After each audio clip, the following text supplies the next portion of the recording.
শত্রুপক্ষকে ঘায়েল করতে এবার heart attack অস্ত্র নিয়ে আসছে ইরান। মধ্যপ্রাচ্যের রণক্ষেত্রে যখন উত্তেজনার পারদ তুঙ্গে, ঠিক তখনই তেহরানের পক্ষ থেকে এলো এমন এক রহস্যময় ও ভয়ঙ্কর আগাম বার্তা। মার্কিন রণতরী আব্রাহাম লিঙ্কনকে অচল করে দেয়া থেকে শুরু করে হরমুজ প্রণালীতে একচ্ছত্র নিয়ন্ত্রণ, সব মিলিয়ে পশ্চিমাদের কপালে এখন চিন্তার ভাঁজ। ইরানের এই নতুন রণকৌশল কি যুদ্ধের মোড় ঘুরিয়ে দেবে? ইরানের নৌবাহিনীর কমান্ডার রিয়ার অ্যাডমিরাল শাহরাম ইরানি দাবি করেছেন, খুব শিগগিরই তারা এমন একটি অত্যাধুনিক অস্ত্র উন্মোচন করতে যাচ্ছেন যা দেখে শত্রুপক্ষ আক্ষরিক অর্থেই হার্ট অ্যাটাক করবে। রাষ্ট্রীয় গণমাধ্যম প্রেস টিভিকে দেয়া সাক্ষাৎকারে তিনি এই হুঁশিয়ারি দিয়েছেন।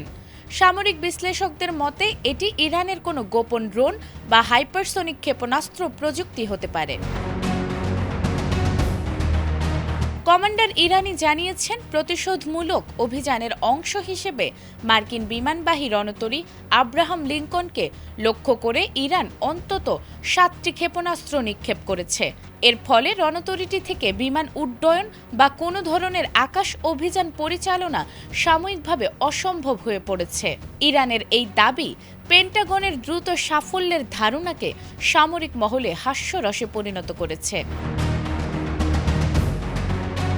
গত 28 ফেব্রুয়ারি থেকে শুরু হওয়া সংঘাতের পর ইরান থেমে থাকেনি। পশ্চিম এশিয়ার বিভিন্ন স্থানে মার্কিন ও ইসরায়েলি লক্ষ্যবস্তুতে অন্তত 100 বার পাল্টা হামলা চালিয়েছে তেহরান।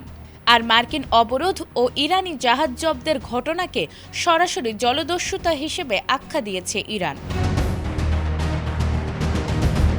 কৌশলগতভাবে গুরুত্বপূর্ণ হরমুজ প্রণালীতে এখন তেহরানের কড়া নজরদারি। বর্তমানে ইরানি কর্তৃপক্ষের অনুমতি ছাড়া কোনো জাহাজ এই জলপথ দিয়ে চলাচল করতে পারছে না।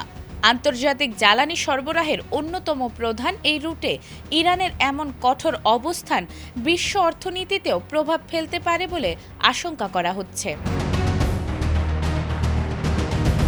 নিজের সার্বভৌমত্ব রক্ষায় ইরান শেষ পর্যন্ত লড়াই চালিয়ে যাওয়ার অঙ্গীকার করেছে। তবে বিশ্লেষকরা মনে করছেন, ইরানের এই সারপ্রাইজ অস্ত্রের ঘোষণা এবং পাল্টা পদক্ষেপের ফলে মধ্যপ্রাচ্যের পরিস্থিতি যে কোনো সময় নিয়ন্ত্রণের বাইরে চলে যেতে পারে।